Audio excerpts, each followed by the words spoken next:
السلام عليكم ورحمة الله وبركاته. الحمد لله والصلاة والسلام على رسول الله. أما بعد أعوذ بالله من الشيطان الرجيم. بسم الله الرحمن الرحيم. সুপ্রিয় দর্শক, আমরা আছি আমাদের আজকে 13তম পর্ব। আমরা গতকাল যে পর্ব আলোচনা করেছি তারই অংশ এটা, হজের বিষয়ের অংশ বা হজের আরও কিছু অংশ বাকি রয়ে গেছে, সেটা আজকে পূর্ণ করা হবে। কালকে আমরা জেনেছি যে রাসূল করিম সাল্লাল্লাহু আলাইহি সাল্লাম আরাফার দিনে সুমহান এক খুতবা দিয়েছিলেন। সেই খুতবাতে মানুষদেরকে দিনের মৌলিক বিষয় এবং সুদ, হারাম আর অন্যান্য জাহিলিয়াতের যত নোংরামি ছিল সেগুলি সম্পর্কে তিনি আলোচনা করেছিলেন এবং মহিলাদের ব্যাপারে তিনি গুরুত্বপূর্ণ নসিহত করেছিলেন। তারপরে জোহরের নামাজ, আসরের নামাজ তিনি আদায় করেছিলেন।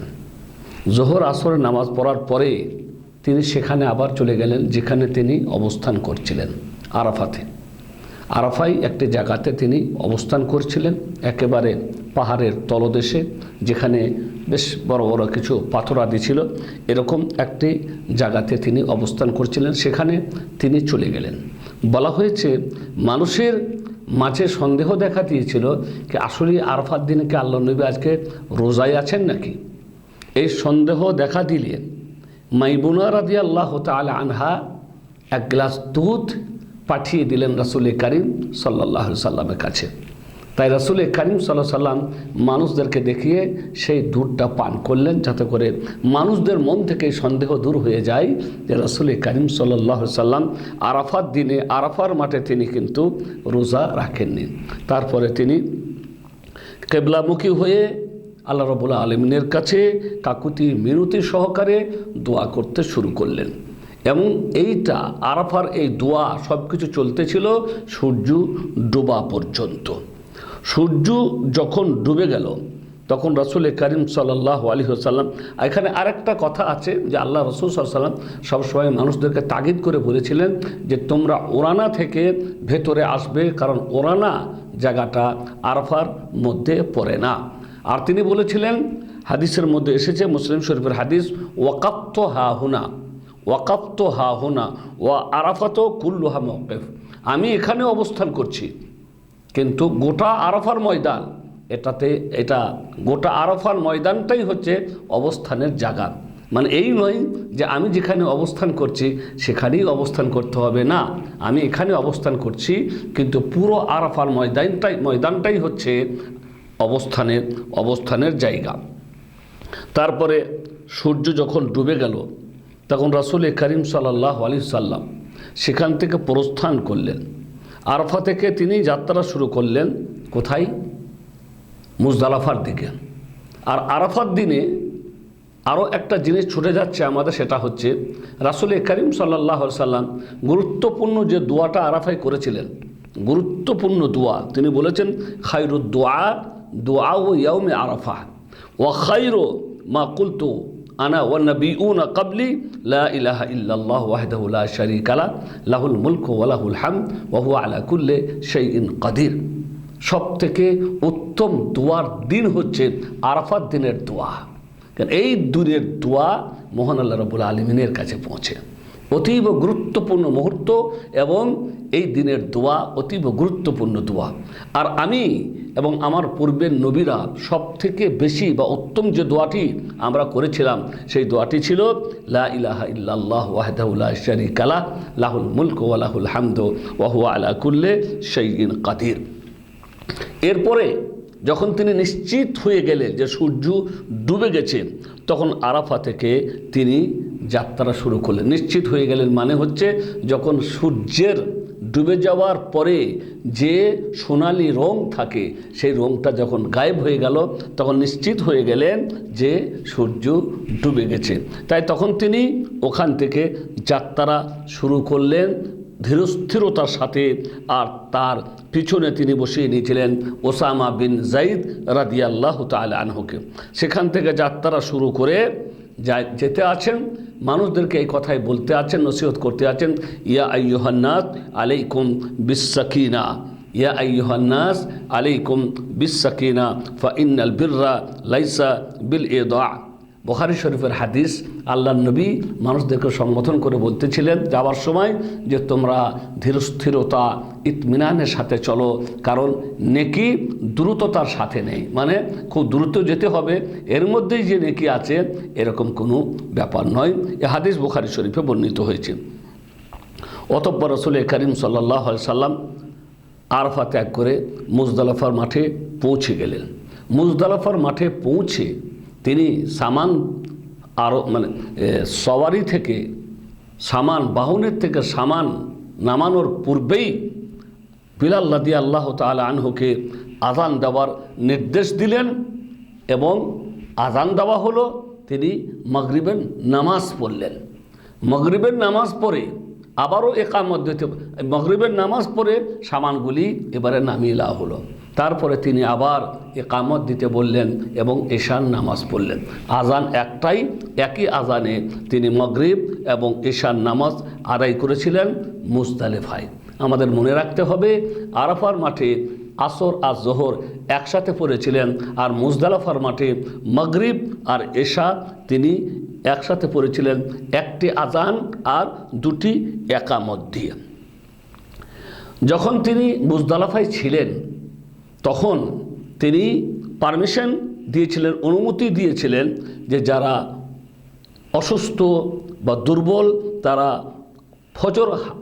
ফজরের আগেই, অর্ধরাত্রির পরেই ফজরের আগেই তারা মুজদালিফা ছেড়ে চলে যেতে পারে, এবং এটাও তাদেরকে জানিয়ে দিয়েছিলেন যে তারা ফজরের আগে চলে যেতে পারে, কিন্তু সূর্য ওঠার আগেই যেন তারা, সূর্য ওঠা পরেই যেন তারা কাঁকর মারে, মানে সূর্য ওঠার আগে যেন কাঁকর না মারে।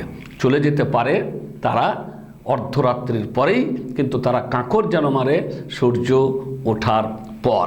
অনুরূপভাবে রাসূল করিম সাল্লাল্লাহু আলাইহি সাল্লাম মুজদালিফাতে ফজরের নামাজ পড়লেন। ফজরের নামাজ পড়ে সেখানেই তিনি অবস্থান করলেন, থাকলেন এবং দোয়াতে ব্যস্ত থাকলেন, জিকির আজকারে ব্যস্ত থাকলেন, তাকবীর ও তাহলিলে ব্যস্ত থাকলেন।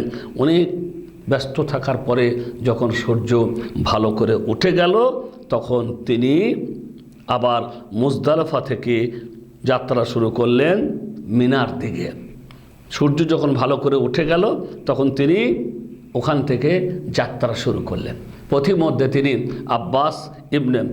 ফজল বিন আব্বাস রাদিয়াল্লাহু তাআলা আনহুকে বললেন যে আমার জন্য 7টা ছোট ছোট কাঁকর কুড়িয়ে দাও। কাঁকরগুলি যখন তার হাতে দেওয়া হলো তিনি সেই কাঁকরগুলাকে হাতে করে নিয়ে সবারই দিকে তাকিয়ে বলছিলেন বেমিসলি হাউলায়ে ফারমু ওয়া ইয়াকুম ওয়াল গুলুওয়া ফিদ্দিন। এটা নাসাই এবং ইবনে মাজার হাদিস। কাঁকরগুলিকে ছোট ছোট কাঁকর চানার দানার মতন এগুলি হাতে করে নিয়ে মানুষদেরকে সম্বোধন করে বলছিলেন, এ দেখো এই হচ্ছে কাঁকর, এই ধরনের কাঁকর দিয়ে তোমরা জামারাকে মারবে, আর খবরদার দিনে তোমরা বাড়াবাড়ি করবে না। মানে কাঁকর মারার ব্যাপারে অনেকে বাড়াবাড়ি করে, যেমন আজও আমরা দেখতে পাই অনেকে জুতো দিয়ে মারে, অনেকে বড় বড় পাথর ছুঁড়ে মারে, আর সেই পাথর কত মানুষের মাথায় লাগে। আমরা নিজের চোখে দেখেছি যে মানুষ রক্ত রঞ্জিত হয়ে গেছে, মাথা ধরে বেরিয়ে আসছে, তার মাথা তখন রক্তে ভাসছে, মানে কি কেউ দূর থেকে বড় পাথর মেরে দিয়েছে আবেগে। মানুষ মনে করে যে আমরা শয়তানি কি পেয়ে গেছি। মূর্খরা বুঝে না শয়তানকেই যেন তারা মারছি। শয়তান নয়, ওটা জামারাতুল আকাবা। রাসূল করিম সাল্লাল্লাহু আলাইহি সাল্লাম যেভাবে মারতে বলেছেন, যে রকম কাঁকর নিতে বলেছেন সেই রকম কাঁকর নিতে হয়, চানার দানার মতন। কারণ ওই ছোট কাঁকর যদি কারো মাথায় লাগে তাতে আঘাত হবে না, আহত হবে না, কিন্তু এমন এমন পাথর নিয়ে মানুষ মারে যে মানুষের মাথা ফেটে যায়, সেখান থেকে রক্ত বের হয়ে আসে। তাই রাসূল করিম সাল্লাল্লাহু আলাইহি সাল্লাম বললেন, দেখো আমি যে কাঁকরগুলি নিয়েছি এরকম ছোট ছোট কাঁকর দিয়ে তোমরা জামারাকে মারবে, আর দিনে তোমরা বাড়াবাড়ি করবে না। তারপরে রাসূল করিম সাল্লাল্লাহু আলাইহি সাল্লাম মিনায় পৌঁছে গেলেন। মিনায় পৌঁছে গিয়ে তিনি ওই জামারাতুল আকাবাকে, সেদিন জামারাতুল আকাবা সেখানে 3টে জামারা আছে, জামারাতুল সোগরা, জামারাতুল উস্তা আর জামারাতুল আকাবা। সেই দিন মানে 10 তারিখ, যুলহজ মাসের 10 তারিখ শুধু একটাকে কাকর মারতে হবে, সেটা হচ্ছে জামারাতুল আকাবা। সেদিনে তিনি সূর্য ওঠার পরে ওখান থেকে বের হয়ে সোজা জামারাতুল আকাবাতে গিয়ে তিনি কাকর মারলেন। আকাবাতে কাকর মারার পরে রাসূল করিম সাল্লাল্লাহু আলাইহি ওয়াসাল্লাম এবারে মিনায় ফিরে এলেন। মিনায় ফিরে এসে আবার মিনাতে এসে মানুষদেরকে আবারও একটি খুতবা দিলেন। সেই খুতবায় তিনি কোরবানির দিনের ফজিলত এবং কোরবানির দিনের মাহাত্ম্য ইত্যাদি, মক্কার মাহাত্ম্য ইত্যাদি সম্পর্কে আলোচনা করেছিলেন, কিতাব ও সুন্নাহকে ধারণ করার ব্যাপারে এবং আমির ওমারাতের আনুগত্য করার ব্যাপারে তিনি আলোচনা করেছিলেন।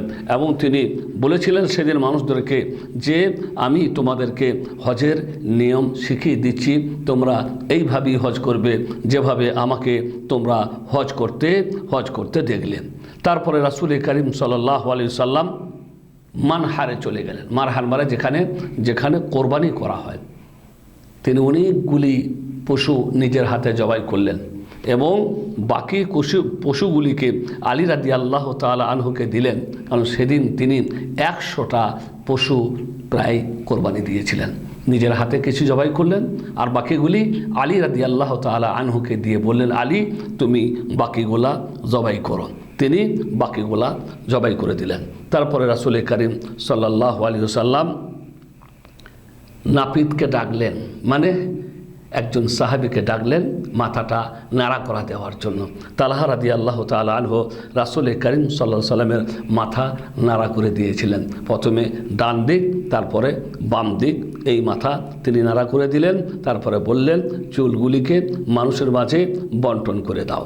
তারপরে রাসূল করিম সাল্লাল্লাহু আলাইহি সাল্লাম দোয়া করলেন মানুষের জন্য, হাজিদের জন্য, যারা নাড়া করেছে আর যারা নাড়া করেনি। তারপরে বললেন আল্লাহুম্মা গফির লিল মুহাল্লিকিনা সালাসা, মানে যারা নাড়া করেছে আল্লাহ তাদেরকে তুমি মাফ করে দাও। এটা 3 বার বললেন।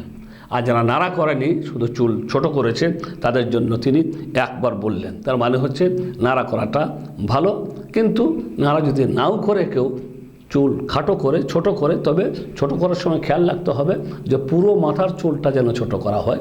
এমন নয় যে অনেক মানুষকে দেখা গেছে এখান থেকে একটুকু ওখান থেকে একটুকু সামান্য নিয়েছে আর মনে করেছে যে আমার হয়ে গেল। জি না, মাথার চুল ছোট করলেও আপনি যেমন অন্য সময় চুল বড় হয়ে গেলে গোটা মাথাটাকে আপনি মানে আপনার ছোট করেন, কাটিং করেন, ঠিক গোটা মাথার চুলকে আপনাকে ওইভাবে কাটিং করতে হবে। তারপরে রাসূল করিম সাল্লাল্লাহু আলাইহি ওয়াসাল্লাম চলে গেলেন এবারে আবারও মক্কায় তাওয়াফুল ইফাদা করার জন্য। তাওয়াফুল ইফাদা মনে রাখবেন, কোরবানির দিনে কয়েকটা কাজ আছে। 1 নম্বরের কাজ জামারাতুল আকাবাকে কাকর মারা, 2 নম্বরের কাজ কোরবানি করা, 3 নম্বরের কাজ মাথা নাড়া করা, 4 নম্বরের কাজ হচ্ছে তাওয়াফুল ইফাদা তথা হজের তওয়াফ করা। এই 4টা কাজ। তবে এই কাজগুলি যে তারতিবের সাথে করতে হবে তেমন না, এগুলি আগে পিছে হয়ে গেলেও কোনো রকমের কোনো সমস্যা নেই। রাসূল করিম সাল্লাল্লাহু আলাইহি ওয়াসাল্লাম সেদিন জোহরের নামাজ কোথায় পড়েছিলেন?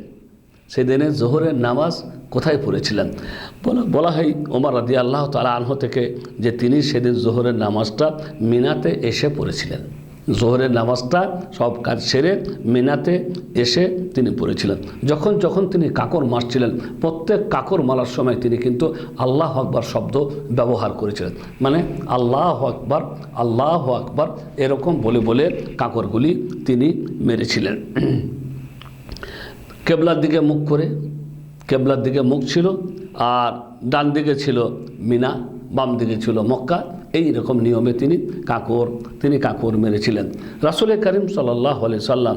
তারপরে 11 তারিখের রাত, 11 এবং 12 আর 13, এই 3টি রাত তিনি মিনায় যাপন করেছিলেন।